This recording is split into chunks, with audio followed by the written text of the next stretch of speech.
You open your VA decision letter, turn to the evidence section, and see a list of records you barely remember submitting.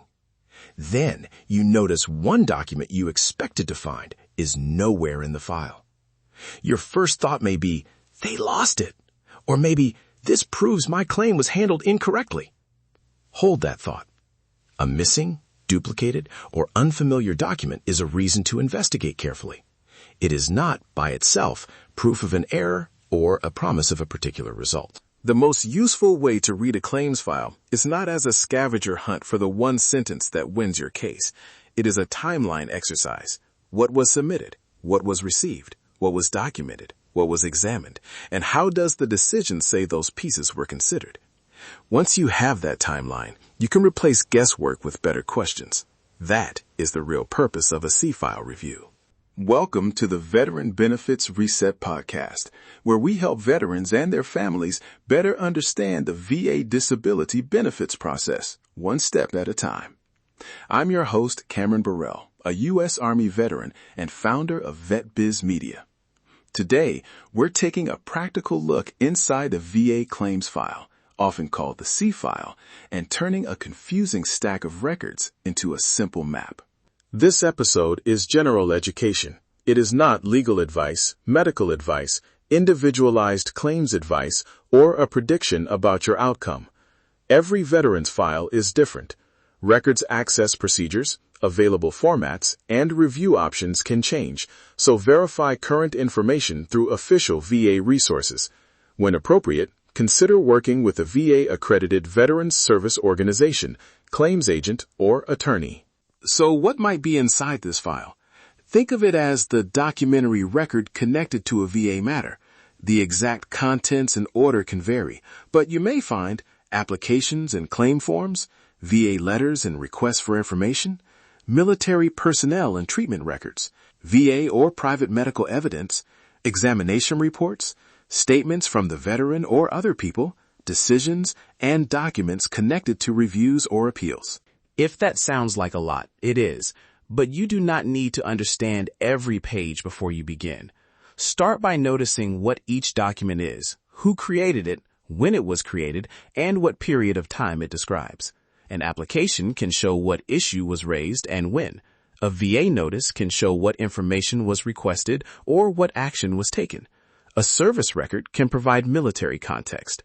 A medical record can describe symptoms, treatment, testing, or an opinion. An examination report may describe the examiner's review, the veteran's reported history, findings from the examination, and answers to questions related to the issue being evaluated. A lay statement may come from the veteran, a family member, a friend, or someone who observed changes over time. A rating decision or review document may explain what evidence the VA says it considered and why it reached its decision. Each item has a role. No single page is automatically the whole story. Let me show you what this can look like with a fictional example.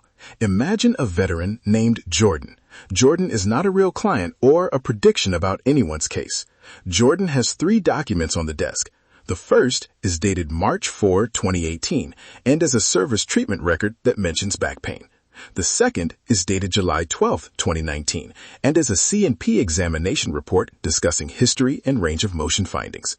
The third is dated October 3, 2021, and is a rating decision discussing service connection. Now Jordan adds a 4th row, June 18, 2021, a treatment note describing ongoing back symptoms and work limitations. Jordan does not write, the VA ignored this. Jordan writes, treatment note describes symptoms and work limitations. Decision dated October 3rd should be reviewed alongside this record. That sentence is more careful, but it is also more useful. It identifies a connection without claiming to know the answer. That is the first habit I want you to remember. Build the timeline before you build the conclusion. A claims file can contain records from different years, duplicate copies, later references to earlier documents, and information that was accurate at one point but outdated later. The timeline helps you see what the record could have shown at a particular moment. You can build that timeline with a spreadsheet, a notebook, or a simple document. Use 4 columns to start: document date, source, topic, and a factual note about relevance. That is enough. For Jordan, one row might read, July 12, 2019, VA examination, back condition. Report discusses history and examination findings. Keep the note descriptive. Do not turn the index into a verdict. Actually, add one more column, but make it a question column, not a conclusion column. Write things like, is this the complete examination report? Does the decision identify this record? Is there a later medical note that changes the time period? Who created this document, and how did it enter the file? Questions keep uncertainty in its proper place. They also give an accredited representative something specific to examine. You can organize the digital or paper records into broad groups: evidence, VA correspondence, decisions and review documents, and working notes. If you use colors, use them consistently. Keep original files unchanged when possible, and make a separate copy for highlights or notes. Protect medical and service information, especially on shared devices or cloud accounts. As you read, make 3 separate notes. First, what does the document actually say? Second, what does a later decision say about that document? Third, what question remains? Those are not the same thing. A treatment note may record a symptom. A decision may describe how evidence was considered. Your question may be whether another record belongs in that discussion, or whether a date needs clarification. Here is the difference in practice. Instead of writing, the VA ignored my evidence, write, I located this record and I want to understand whether and how it was considered.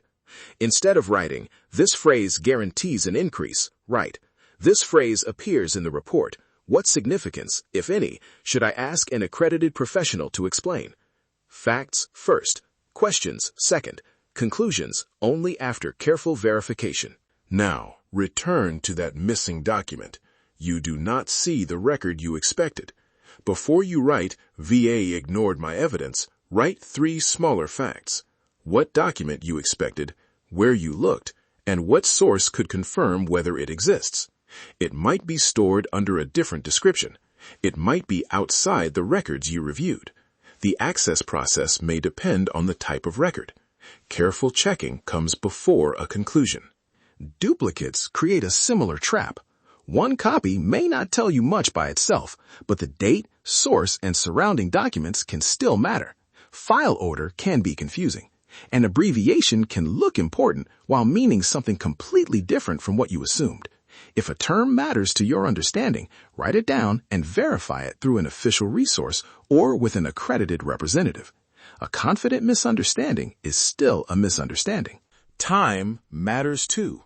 A job description, contact detail, diagnosis, or symptom description may reflect an earlier period. That does not automatically make the record worthless. It tells you what the record could and could not have shown at that time. Dates are not decoration. They are the frame around the information. And if the file brings up a hard day, stop. Seriously. Save the index, secure the records, and come back later. A claims file can contain difficult medical history, stressful service memories, and decisions that are hard to read. You do not have to interpret every page in one sitting. Organization is supposed to reduce the burden, not create a new one. Once you have even a basic index, your conversation with an accredited representative can become much more productive. Instead of asking only, is my claim grid? Try asking, which documents does the decision rely on, and what questions should I verify? You might also ask whether the file appears to contain the major categories of records you would expect, whether a document needs clarification, and which deadlines or review paths should be confirmed under current rules. A representative may need time to review the file. They may tell you that more information is needed. That is not a failure of the conversation. A good first conversation may simply produce a clearer list. Verify this date. Locate that document. Understand this abbreviation and confirm the current deadline. Preparation does not guarantee an outcome. It improves the quality of the next discussion. If a family member is helping, decide together how records will be stored and who should have access. Do not send sensitive medical or service information casually through unsecured channels. Follow the current procedures recommended by the official VA resource or the accredited professional assisting you. You do not need to share every personal detail with everyone in order to begin getting organized. Your goal is not to solve the entire claim tonight. Your goal is to build a map, organize the records, track what was submitted and when, separate what a document says from what you think it means, note connections and uncertainties, then verify the next responsible step. One page can be enough to turn a pile of records into a focused conversation. So remember the central idea. Reading a C file is a timeline exercise, not a scavenger hunt for a guaranteed era. Look for applications, correspondence, service records, medical evidence, examination reports, statements, decisions, and review documents. Treat missing, duplicated, or unfamiliar records as questions to verify. Protect your privacy, pace yourself, and bring organized questions to accredited help when appropriate. Thank you for listening to the Veteran Benefits Reset podcast. If you found today's episode helpful, follow the podcast, leave a review, and share it with another veteran, family member, or caregiver who could benefit. Download your free 7-step Veteran Benefits Reset Guide at vetbizmedia.com/veteran7. Use it to organize your military, medical, employment, and VA records before you take your next responsible step. This podcast is an independent educational resource. It is not legal or medical advice, and it does not replace guidance from a VA-accredited veteran service organization, claims agent, or attorney. Every veteran's service, medical history, and claim are unique, so verify current information through official VA resources and work with accredited professionals when appropriate. Your service did not expire. Your story is still worth reviewing. Take the next responsible step. Veteran to veteran, stay organized, stay informed, and keep moving forward.